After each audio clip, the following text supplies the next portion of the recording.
Magandang araw mga kaibigan.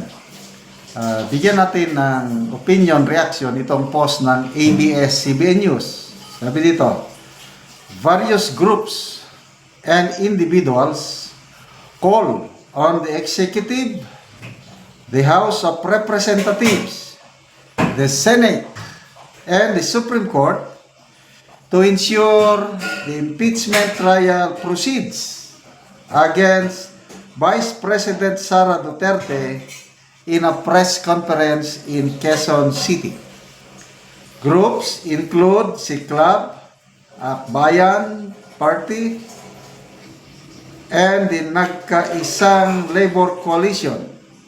Retired Supreme Court Associate Justice Antonio Carpio is also among the speakers via Agata Gregorio, ABS-CBN News. Ito, may short video, nakakatawa, na sumisigaw sila, impeachment now. Kailang napakalamya. Parang hindi sila kumain. Okay, ito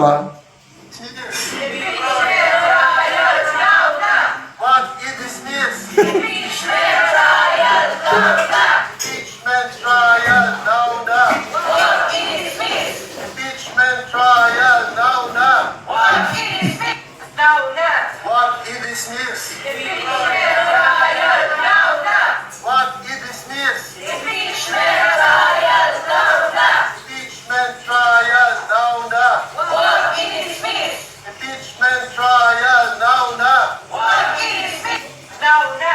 What is dismissed? Binilang ko.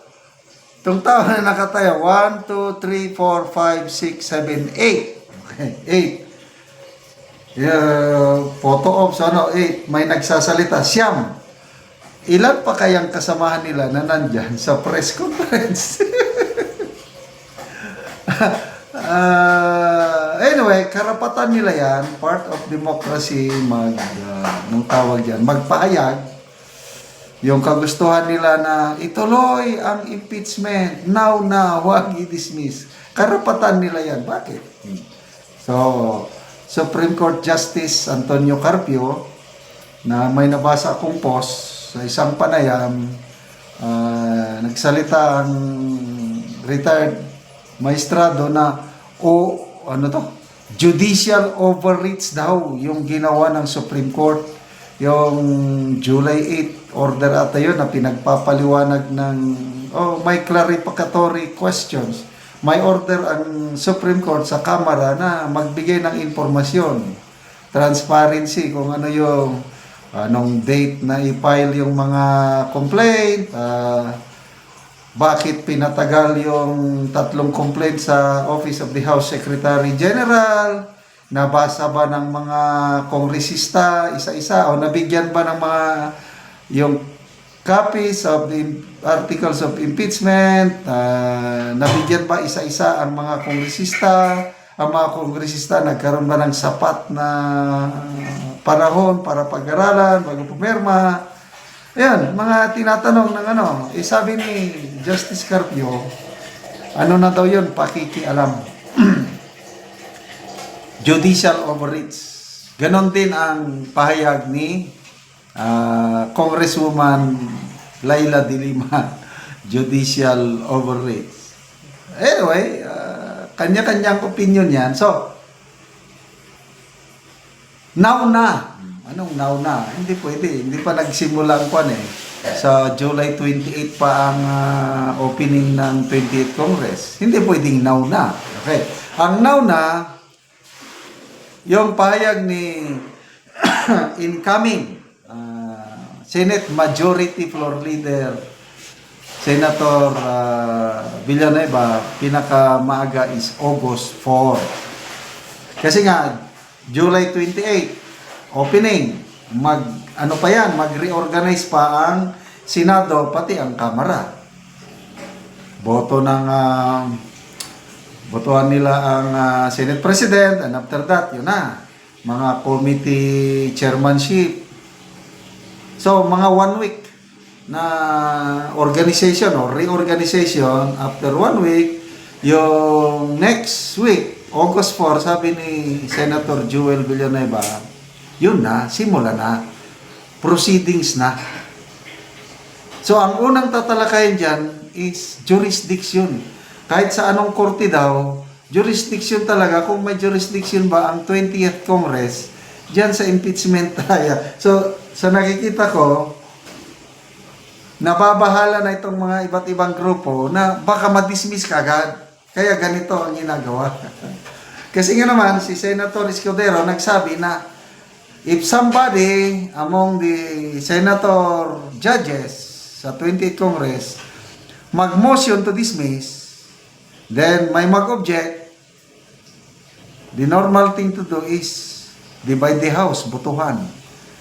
Majority lang o 13 senators lang ang kailangan boto, dismiss na kaagad ang dismiss na ang impeachment. Kaya I don't know kung gaano katagal ang bloodbath na ating mapapanood starting August 4. Ilang 1 or 2 days ba yan na bangayan, magdidebate yan kasi jurisdiction Pag nagkabutuhan at nanalo, nagsasabi na may jurisdiction ang 20th Congress, o yun, tuloy na. So the ball is now on the hands of these 24 senators. Sila lang. Not unless na ang Korte Suprema mag-decide na. Kaya panawagan na sana ang Korte Suprema mag-decide na mas mabilis ba? Para hindi sayang ang kwarta ng taong bayan sa pagkandak ng impeachment. Yun pala, later on, mag-decide ang Supreme Court na illegal o unconstitutional yung impeachment. Sayang yung pera ng taong bayan sa impeachment na yun. Kaya later on, kaya the earlier, the better na ang Supreme Court makadecide. Before gagawin. Kung wala pang desisyon ng Supreme Court, simula ng impeachment proceedings at desisyon ng majority, dismiss. O yun. Ang mangyayari is tatakbo sa Supreme Court ang mga kongresista. Kaya lahat itong bagsak Supreme Court. So, good luck, Akbayan, Senator Hontiveros, Congresswoman Leila Dilema, Shell Jokno, Supreme Court Justice Carpio. Sana mangyari ang inyong kahilingan na ituloy ang impeachment trial. Kami rin, ako, gusto ko makapanood ng bloodbath, kaya sana tuloy ang impeachment trial. Magandang araw, salamat mga kaibigan sa inyong pagsubaybay sa ating channel. Nakakatulong kayo ng malaki sa tribong Talandig ng Bukidnon dahil ang sweldo natin sa channel na ito, pantulong natin sa tribo. Sa ngayon, nagpapatanim tayo ng saging lakatan at Arabica coffee as their livelihood. Kung may itinanim, may aanihin. Panoorin nyo ang video na ito. Ako sa area ni Miko, so ako siyang bisitahon. Mayong hapon dia. Mayong hapon sa nanong kape ano kay ay na yung kape kay kontra sa sayote kay wala to man kay ng sayote. So nananom ka diya og kape. Nanong kog kape kay ayun lang ba maka on harvest na tay ka support sa tong anak nga eskwela. Oo. Nanong kay naipatiukan wa na nako nang tamne. Ay naipatiukan di sa kanang kahoy, kanang dako kayo Balite. sa balite. Oo. So nanubra imong bangag.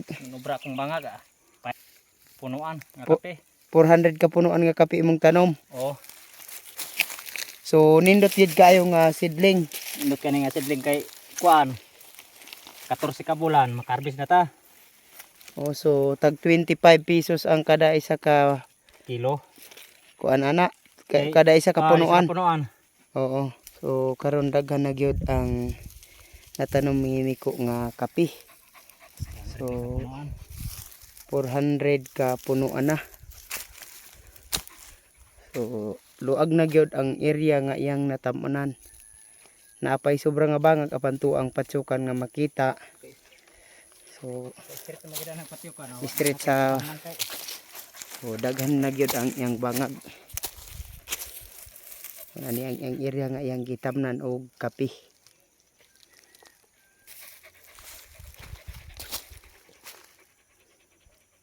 Salamat ani sa Ginoo aning kape nga nagsuporta ani. Oh. Nagtanaw sa YouTube. Tanom kami kape kay tanami among sayote. Minus pa may kuan, pangita. Ano man yung tanong may kape kay may nalang pohon kung ma-harvest. Na may kasuporta sa mga anak na mga eskwela. Salamat kayo. Salamat.